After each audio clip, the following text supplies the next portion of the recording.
तत्सवितुर्वरेण्यं भर्गो देवस्य धीमहि धियो यो न प्रचोदयात्। ॐ भूर्भुवः स्वः तत्सवितुर्वरेण्यं भर्गो देवस्य धीमहि धियो यो न प्रचोदयात्। ॐ भूर्भुवः स्वः तत्सवितुर्वरेण्यं भर्गो देवस्य धीमहि धियो यो न प्रचोदयात्। धियो यो न प्रचोदयात्। संत श्री औधोराम वैदिक गुरुकुल भवानीपुर के इस पवित्र यज्ञ मंडप में विराजमान आचार्य कश्यप जी, उनके ही अनुज आचार्य रमण देव जी, उनकी धर्मपत्नी जी, हमारे श्रद्धेय खिमजी बापा जी, सभी प्रिय ब्रह्मचारीगण और देश के लिए, धर्म के लिए आप सभी तत्पर रहें। देश, धर्म और राष्ट्र की रक्षा के लिए आप प्रयत्नशील रहें। ऐसी भावना के साथ में आप सभी के उत्तम स्वास्थ्य एवं दीर्घ आयु की कामना करता हूँ। सभी ब्रह्मचारीगण विद्वान बने, बुद्धिमान बने, बलवान बने, आयुष्मान बने, ऐसा शुभ आशीर्वाद भी प्रदान करता हूँ। देखिए, गुरुकुल शिक्षा पद्धति में जो भी कार्य हम करते हैं या जो भी कार्य आपसे कराया जाता है, जो भी दिनचर्या यहाँ की होती है गुरुकुल की, वो वेद सम्मत है। जैसे कि एक मंत्र में कहा है, उपत्वाग्ने दिवे दिवे दोषावस्तरधिया वयम् नमो भरन्त एमसि नमो भरन्त एमसि नमो भरन्त एमसि नमो भरन्त एमसि।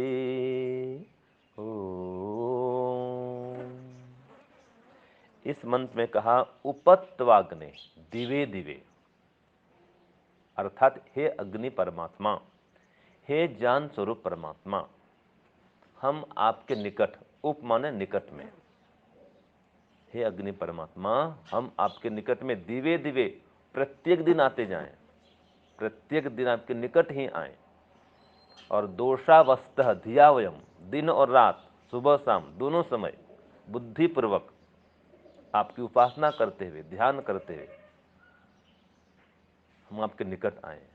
नमो भरंत एमसि, नमस्कार की भेंट लेते हुए आपके सामने आए। हम नमस्कार मंत्र बोलते हैं ना संध्या उपासना में, क्यों जी? क्या मंत्र है बोलिए तो?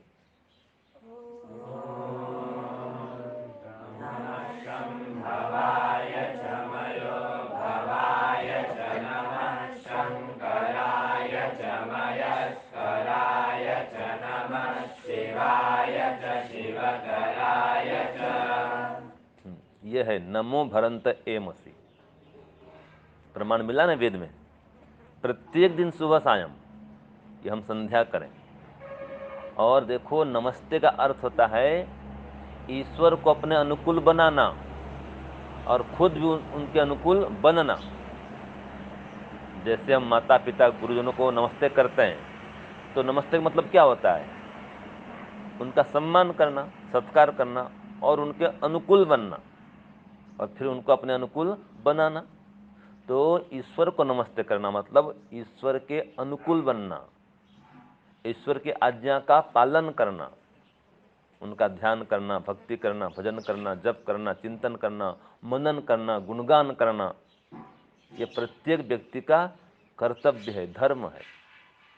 तो प्रत्येक दिन प्रातः सायं श्रद्धापूर्वक हम संध्या उपासना करें, ईश्वर का चिंतन करें, मनन करें, संध्या मंत्रों का अर्थपूर्वक पाठ करें।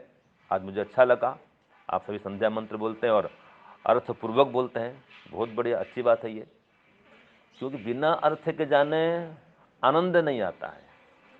हम क्या बोल रहे हैं, क्या प्रार्थना करते हैं, पता ही नहीं चलता है। जैसे मैं कह दूँ जम्बीरम, तो जम्बीरम माने क्या है बताओ? जम्बीरम माने क्या है?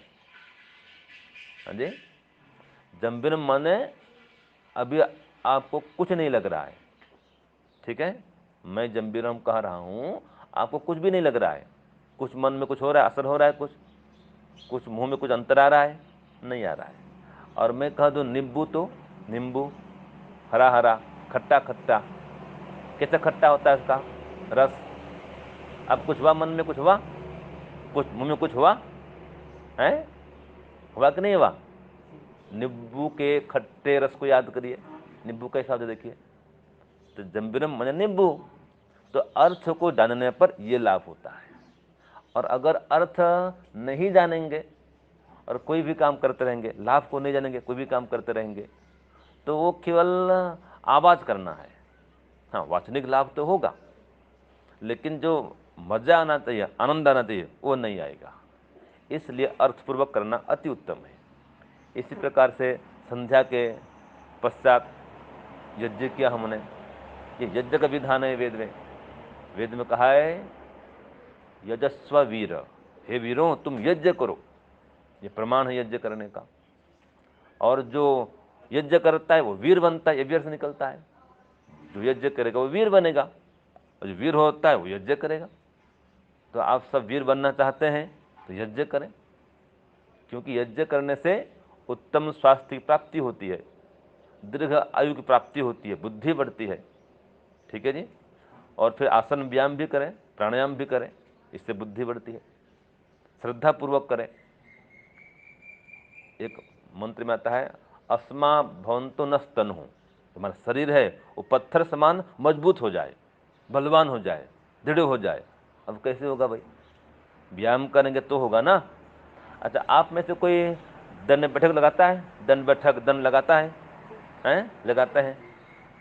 सर्वाधिक लगाने वाले कौन है? जो सबसे अधिक लगा सकता है लगाता है दंड बैठक और दंड। 25, 50, 100 लगाने वाले कौन? आप कितने लगाते हैं? 100 लगा देंगे, लगाना चाहे तो। लगाते कितने? हाँ जी, 20-25। अब एवरेज कितना आपका दंड बैठक लगाने का? एवरेज कितना रोज? 10, 20, 25, 50? नहीं है, सामूहिक होता है व्यायाम, तो उसी में आर्यवर्धन के व्यायाम कराते हैं, उसमें दंड बैठक आदि कराते हैं। अच्छा, तो देखिए, जो विद्यार्थी अवस्था है, ब्रह्मचर्य अवस्था है, ठीक है, इसमें शक्ति को बढ़ाने का नियम है, बुद्धि को बढ़ाने का नियम है। जो भी आपसे यहाँ पर व्यायाम कराते हैं उससे शक्ति बढ़ती है, बुद्धि बढ़ती है, ठीक है जी। और यही समय है व्यायाम करने का, बुद्धि बढ़ाने का, स्मरण करने का। तो वेद मंत्र स्मरण करें, ठीक है, बुद्धि बढ़ाएं, ज्ञान बढ़ाएं, बल बढ़ाएं। तो विद्यार्थी काल में शारीरिक, मानसिक और बौद्धिक उन्नति करने का नियम है, और साथ में आत्मिक उन्नति भी करने का नियम है। वास्तव में उन्नति किसको मानते हैं हम आज क्या देखते संसार में? बहुत धनवान बन गया, ठीक है, बहुत मान सम्मान फैल गया, तो बोलते हैं उसकी उन्नति हो गई। ऐसा नहीं है। वास्तविक उन्नति वो है जिसमें शारीरिक उन्नति हो, शरीर स्वस्थ रहे, रोग न आए। अगर रोगी पड़ गया, क्या फायदा धन कमाने का? इतना धन कमाया और भोग नहीं कर पाया है, कोई फायदा नहीं। तो धर्म अर्थ काम मोक्षाणाम आरोग्य मूलम उत्तमम, ये कहा है। सबका मूल क्या है? आरोग्य है, उत्तम स्वास्थ्य है। और व्यायाम करने से उत्तम स्वास्थ्य की प्राप्ति होती है। कभी कभी आपको आलस्य आता है व्यायाम करने में, कभी कभार जल्दी उठने में आलस्य आता है कभी कभी, है ना, आलस्य आता है कभी कभी। लेकिन जल्दी उठने का विधान वेद में क्या है, मैंने पहले कह दिया कि जो भी आपको गुरुकुल में कराया जाता है वो सब वेद में लिखा है। वेद में आता है प्रातरित्वा भ्रातरत्नम दधाति, प्रातः काल उठने वाला रत्नों को धारण करता है। देखो, और सोते रहेंगे तो क्या होगा, आयु घट जाएगी। ऐसा कहा गया है जो सूर्योदय के पश्चात भी सोते रहता है, सूर्य किरणें उसकी आयु को हर लेती हैं। और ये क्या है, सुबह सुबह की हवा लाख रुपए की दवा। सुबह जल्दी उठेंगे तो उत्तम स्वास्थ्य मिलेगा, औषधि है। जो प्रातः काल की वायु है उसमें औषधि थी, दवाई है, उसमें प्राण तत्व तो अधिक है, शुद्ध ऑक्सीजन ज्यादा होता है प्रातः काल में। और एक कहावत है, प्रातः प्रातः उषा रानी, एक धन बांटती फिरती है, जो जागता है वो पाता है, जो सोता है वो खोता है। और कभी कभी तो ऐसे भी ब्रह्मचारी होते हैं गुरुकुल में, उठ जाएंगे, आचार्य जी आए, उठा दिए, मंत्र पाठ हो गया, चले गए, फिर सो जाते हैं। कभी कभी ऐसा होता है, कभी कभी ना, कभी कभार कोई कोई कर लेता है, उठ भी गए और सब हाथ मुंह धो लिए, मंत्र पाठ भी हो गया, और आके फिर चुप को फिर कोई छुप के हो जाता है ना, ऐसा होता है ना। हाँ, ऐसा होता है। तो ये तो अच्छा नहीं है। वेद कहता है कि प्रातःकाल जल्दी उठो। तो प्रातःकाल जल्दी उठने का नियम है, रात को जल्दी सोने का नियम है, सात्विक भोजन करने का नियम है। आपको लगता होगा कि क्या गुरुकुल में कोई पिज्जा बर्गर तो मिलता नहीं, भाजी पाव तो मिलता नहीं, और ये तो मिलता नहीं, ये तो मिलता नहीं, ऐसा लगता होगा, है ना। घर में तो खूब खाते थे, न होटल जाते थे, मजा मौज करते थे, लगता होगा ऐसे। लेकिन वो कोई दिनचर्या अच्छी नहीं है। जितने भी आइटम आते हैं मैदे के, वो रोक कर रखें।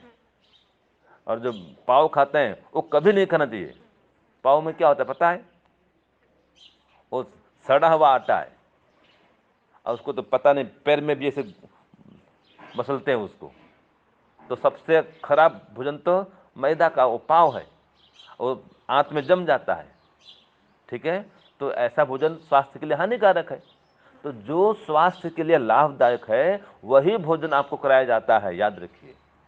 गुरुकुल में पौष्टिक, सात्विक, बल बुद्धिवर्धक भोजन कराया जाता है। तो कभी ऐसे मत सोचना कि क्या खाना मिल रहा है, क्या हो रहा है, ऐसा नहीं। जो भी भोजन देते हैं आपके लिए लाभदायक भोजन देते हैं। और देखो, आपको जो पढ़ाते हैं, ऐसे लगता होगा भाई हम तो इतना इंग्लिश पढ़ नहीं पाएंगे, और इतना एसपी डीएसपी बन नहीं पाएंगे, ये नहीं बन पाएंगे, वो नहीं कर पाएंगे, ऐसा लगता होगा। लेकिन याद रखिए, जो बाहर में पढ़ाई पढ़ते हैं, जो पढ़ते हैं स्कूल में, वो पढ़ते हैं ईसा कुल, ठीक है। और हमारा क्या है, गुरुकुल है। ये स्वामी दयानंद, स्वामी श्रद्धानंद, उनकी परंपरा का ये गुरुकुल है। और उनका क्या है, लाड़ में काले, उनकी पद्धति है। तो उनमें जो पढ़ता है उस पद्धति में वो क्या बनता है, साक्षर बनता है। क्या बनता है वो, साक्षर बनता है। और जो गुरुकुल में पढ़ता है वो सरस बनता है। क्या बनता है, सरस बनता है। तो देखो, बड़े बड़े एसपी डीएसपी होते हैं, कलेक्टर भी होते हैं, बड़े बड़े आईएएस अफसर भी। और जब कोई स्थिति उल्टी पुल्टी होती है ना, कोई खराब स्थिति आती है, कोई दुख आता है, कोई टेंशन बढ़ जाता है, तो बड़े बड़े अफसर भी, नेता अभिनेता भी आत्महत्या कर लेते हैं। क्यों, स्थिति अनुकूल नहीं रही, प्रतिकूलता आ गई, उल्टी स्थिति हो गई, तो वो आत्महत्या कर लेते हैं। अथवा कोई लोभ लालच दे तो घूस लेते हैं वो लोग, ठीक है जी, माने अपने धर्म को छोड़ देते हैं। क्यों, वो साक्षर हैं। और मौका पड़े तो हिंसा भी कर देते हैं। जो नेता लोग हैं हिंसा करवाते हैं, दंगा फसाद कर देते हैं अपने स्वार्थ के लिए। तो ये सब साक्षर बने हुए हैं। तो साक्षर होता है वो लोभ लालच के मिलने से, प्रलोभन के मिलने से, या कोई उल्टी परिस्थिति आने से उल्टा हो जाता है। अब साक्षर को उल्टो क्या होगा, साक्षर को पलट दो, राक्षस बन जाता है वो। जो साक्षर है वो स्थिति उल्टी हो जाए तो क्या होगा, राक्षस बन जाता है। तो ये बाहर के पढ़ने वाले, ये है उनका हाल है। लेकिन गुरुकुल पढ़ा वाला वो क्या होता है? सरस। अब इसको उलट दो, क्या होगा? सरस। वो जस के तस रहता है, कभी हताश नहीं होता, निराश नहीं होता, दुखी नहीं होता है। और गुरुकुल में पढ़े विद्यार्थी का भविष्य उज्जवल रहता है, कभी बेरोजगार नहीं रहता वो। तो आप सोच लो कि आपका भविष्य उज्जवल है। अभी कितनी संस्थाएं खाली पड़ी हैं जहाँ विद्वान नहीं है। गुरुकुल बहुत सारे खाली हैं जहाँ विद्वान नहीं। हमको आता है निमंत्रण, स्वामी जी विद्वान दो, विद्वान दो। विद्वान कहाँ से लाएंगे? कोई पेड़ में फल आता है क्या विद्वान का? है, तब करना पड़ता है कि नहीं? पुरुषार्थ करना पड़ता है, त्याग करना पड़ता है। और 15-20 साल मेहनत करेंगे आप लोग तो अच्छे विद्वान बनेंगे। और 2-4 साल रहे, आचार्य जी हम तो जा रहे हैं, मजा नहीं आ रहा है, बहुत कठिनाई हो रही है, स्वास्थ्य बिगड़ रहा है, तो विद्वान नहीं बन पाएंगे, है ना जी? तो पूरा समय लगाना है। जो आचार्य जी बताएं कि आपको इतना साल रहना है, इतना पढ़ना है, तो उतना ही पढ़ना है। पूरा समय निकालो, मन में सोच लो कि मुझे पूरा विद्वान बन के ही निकलना है। और विद्वान बन के विनम्रता को नहीं छोड़ना है। एक का श्लोक में आता है, विद्या ददाति विनयम। आता है, आपको याद है? पढ़िए तो।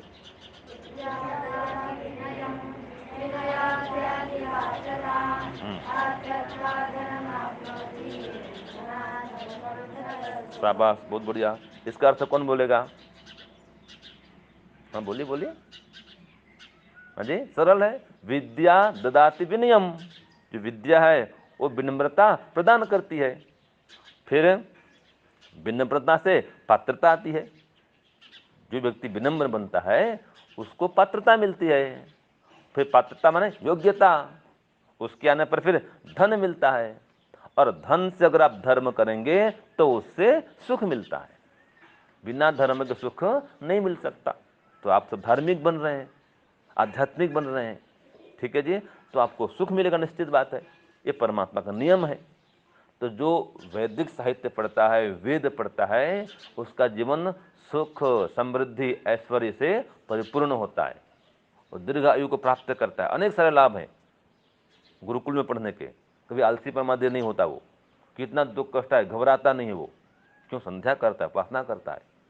तो जो वैदिक गुरुकुल में पढ़ता है, संध्या करता है, उपासना करता है, उसके लिए कहा गया है कि पहाड़ के समान भी दुख आए तो घबराता नहीं वो। उसको पहाड़ समान दुख भी राई के समान लगता है। राई माने सरसों, माने उसको कोई फर्क नहीं पड़ता। क्यों? संध्या करता है, उपासना करता है, हवन करता है, तो उसका आत्मबल बढ़ जाता है। संध्या करने से, हवन करने से, स्वाध्याय करने से, वेद पढ़ने से आत्मज्ञान बढ़ता है, आत्मबल बढ़ता है। और जिसके पास आत्मबल है वो अपनी बुराइयों को छोड़ सकता है, दोषों को नष्ट कर सकता है और जीवन में हमेशा आगे बढ़ सकता है। देखो, बड़े बड़े होते हैं डॉक्टर भी, और डॉक्टर बन के भी वो खाते हैं गुटखा पाउच, देखा आपने? सिगरेट पीते हैं, गुटखा खाते हैं, पाउच खाते हैं, वो डॉक्टर है। क्या पता नहीं है उनको ये खाना पीना हानिकारक है? पता है ना, वहाँ तो लिखा है कि गुटखा खाना स्वास्थ्य के लिए हानिकारक है, कैंसर करता है ना जी? सिगरेट पीना हानिकारक स्वास्थ्य के लिए, सब पता है, फिर भी क्यों खा पी रहे हैं? क्योंकि आत्मा में बल नहीं है। जानते हुए भी उस बुराई को, दोष को, दुर्व्यसन को छोड़ नहीं पाते। आत्मा कमजोर है। जैसे भोजन करने से शरीर को बल मिलता है, ऐसे ध्यान उपासना करने से, संध्या करने से, हवन करने से आत्मा को बल मिलता है। अगर भोजन नहीं करेंगे शरीर कमजोर, ऐसे ध्यान उपासना संध्या हवन नहीं करेंगे तो आत्मा कमजोर। इसलिए जीवन भर करने का ही है।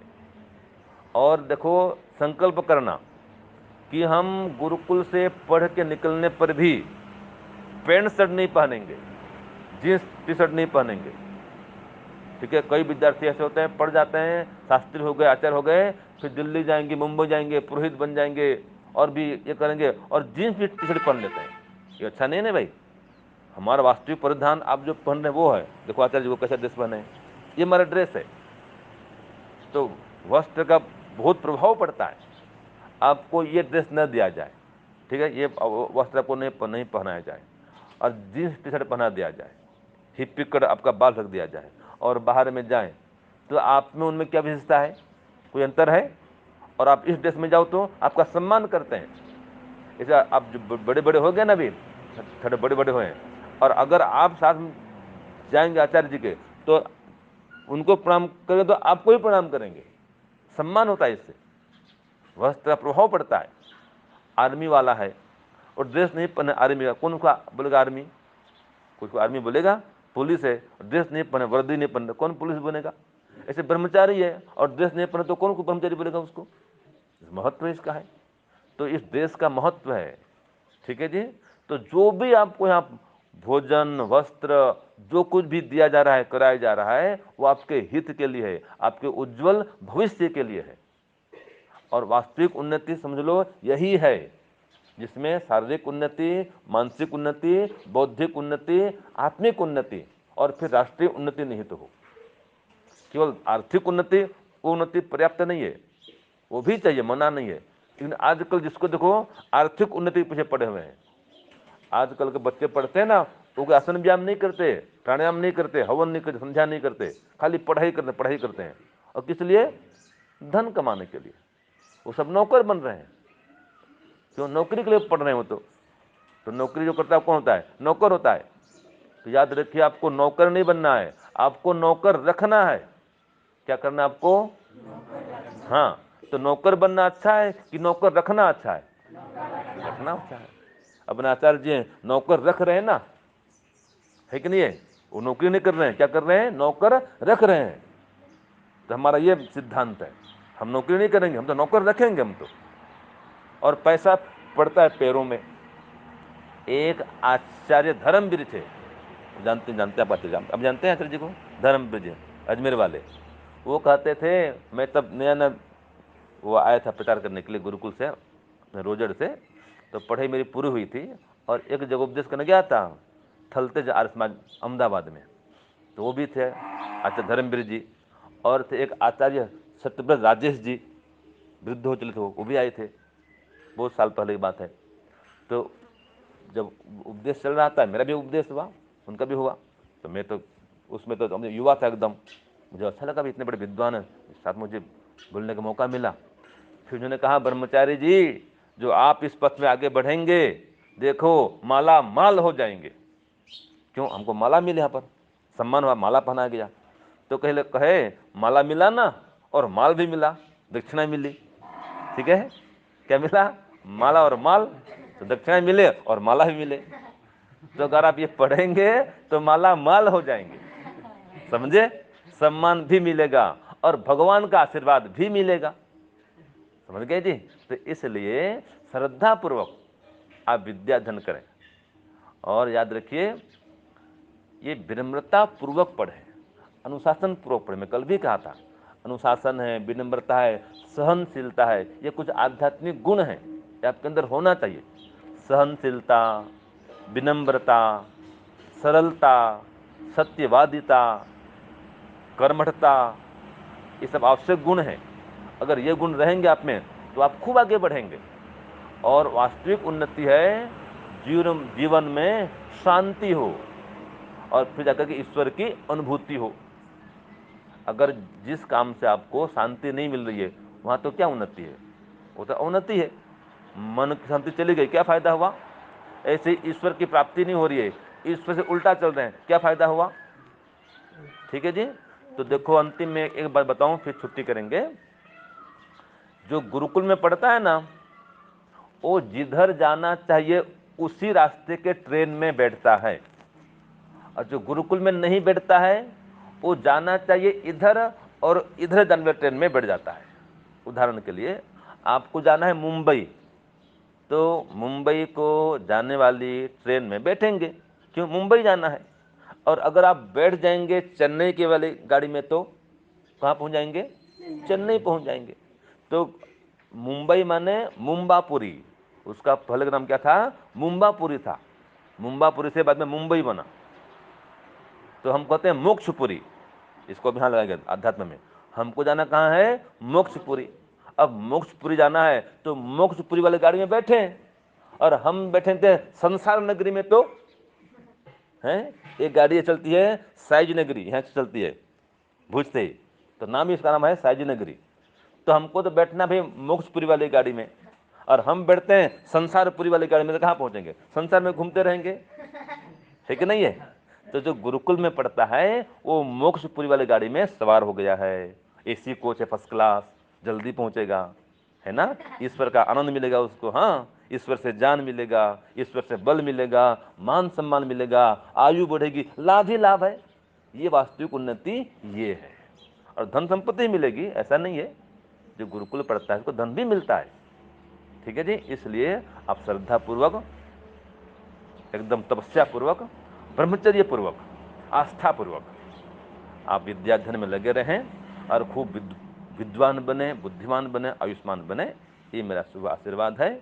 ओम शांति, ओम शम। सबको सादर नमस्ते।